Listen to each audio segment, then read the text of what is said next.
हम आपको त्यागने के लिए कहेंगे। गुरु जी का प्रवचन तो सुनने के लिए कुत्ता कोई हिंसक जीवों में नहीं आता है कि जैसे सिंह है, उनके लिए अन्य भोजन हो ही नहीं सकता।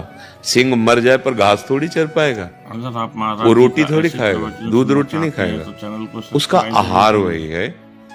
लेकिन कुत्ता अन्न से परिपक्व और पुष्ट हो जाएगा। ऐसा गांव के कहाँ गांव में जैसे हजारों लाखों कुत्ते होते हैं, उनको मांस थोड़ी मिलता है, रोटी सब्जी। ये मान लो बाहर है तो धनी हो तो तुम्हें बिस्कुट ये खरीद के, गांव वाले कहाँ, वो रोटी चार बनाई उसको दो, उसको दे दी, दो गाय को दे दी। ऐसे तो पालन पोषण के लिए अगर उसका स्वभाव बदला जाए तो आप अपना स्वभाव बदल सकते हैं, तो उसका नहीं बदल सकता। थोड़े दिन उसको ऐसा लगेगा कि मेरा पेट नहीं भर रहा, पर भूख ऐसी चीज है फिर पाने लगेगा। तो उससे जैसे विटामिन वाली वस्तुएं खाद्य पदार्थों में भी आती हैं, उनके लिए तो पर्सनल आती है, नहीं आती। कुत्तों के लिए पर्सनल विटामिन के पदार्थ आते हैं। तो मुझे तो लगता है कि जब आप त्याग दिए तो उसको भी शाकाहारी बना लीजिए, सुंदर बढ़िया रोटी दाल दूध ऐसे पवा लीजिए। नहीं तो अब आप छोड़े हैं, फिर आप उसी व्यापार में लगेंगे कि आपको लाना है और उसको। हाँ, अगर सिंह पाले होते तो समस्या फिर थी, नहीं है ना, कि अब तो उसको रोटी दाल तो खा नहीं सकता, उसके लिए तो अब जैसे मान लो चिड़ियाघर में सिंह आदि जो रह रहे हैं, तो राजकीय व्यवस्था से उनको आहार तो देना ही पड़ेगा अगर उनको सुरक्षित है।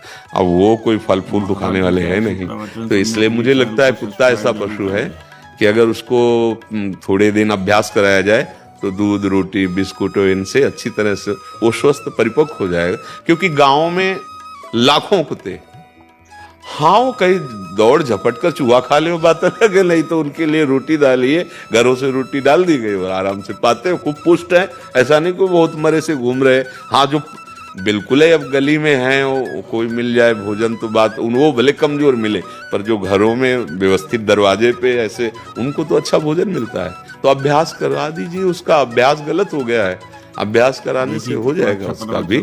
और देखो, भक्त के घर के पशु पक्षी भी उन्नति को प्राप्त होते हैं, जबकि उनसे नया कर्म नहीं बनता। जैसे हम नाम कीर्तन कर रहे हैं और जो पशुजन है उनके कानों में पड़ रहा है, शब्द का तो उनको ज्ञान है। जैसे बैलों को जब हल में चलाया जाता, हे दाहिने मोड़, तो दाएं होता था, बाएं जरा सा उसको इशारा के बाएं, मतलब उनको शब्द का ज्ञान तो होता है। रुक जा तो वही रुक जाते थे, क्योंकि किसान तो हम जानते हैं, रुक जा तो वहीं दरे पे रुक गए, उनको चल तो वो चल दिए, मतलब शब्दों का तो ज्ञान होता है उनको। तो अगर राधा कृष्ण राम तो उनके कान में पड़ रहा ना, यद्यपि वो उस जन्म में कोई नया कर्म नहीं कर सकते, पर संग के प्रभाव से उनका कल्याण भी हो सकता है, तो उसका भी कल्याण होना चाहिए। आप उसको सात्विक आहार दीजिए, और जैसे आप नाम जप करते हैं थोड़ा नाम कीर्तन कीजिए, वो भी सुने। वीडियो को लाइक। हमने गिरिराज जी में एक संत भगवान के दर्शन किए प्रगट में, कि जो करताल लेकर बोलते हैं ना हरि बोल, तो दौड़ दौड़ के आसपास के कुत्ते आते वो ऐसे, और जैसे हरि बोल तो कुत्ते भी वैसे बोलते।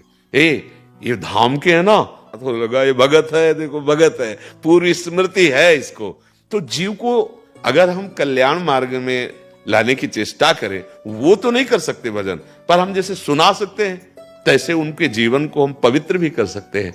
अब एक तोता घर में पला जिससे राम राम बुलाया जाता है, एक से गाली बुलवाई जाती है, वो गाली बोलेगा और राम राम बोलेगा तो मुक्त हो जाएगा। कहा नहीं जाता राम नाम सत्य, सत्य बोले मुक्त है। तो हमें लगता है जो पशु पक्षी हमारे सानिध्य में, हम उनको खूब प्यार करें, दुलार करें और नाम कीर्तन सुनावें, तो कान में तो पड़ेगा और उनका मंगल हो जाएगा। जरूरी नहीं अभ्यास बदला जा सकता है, उसका अभ्यास, जैसे आपने अपना अभ्यास ऐसे थोड़ी बदल गया है, आपको भी मन ने कष्ट दिया है, जलाया है, मन में लगता है कि जब दूसरा पी रहा हो आप बराबर पीते रहे, तो लगता है यार एक बार तो फिर देखे क्या, पर अंदर नहीं नहीं नहीं, तो आपने अभ्यास बदल दिया। ऐसा नहीं कि आपको जलन नहीं हुई, आपको कोई परेशानी नहीं हुई, आपने निश्चय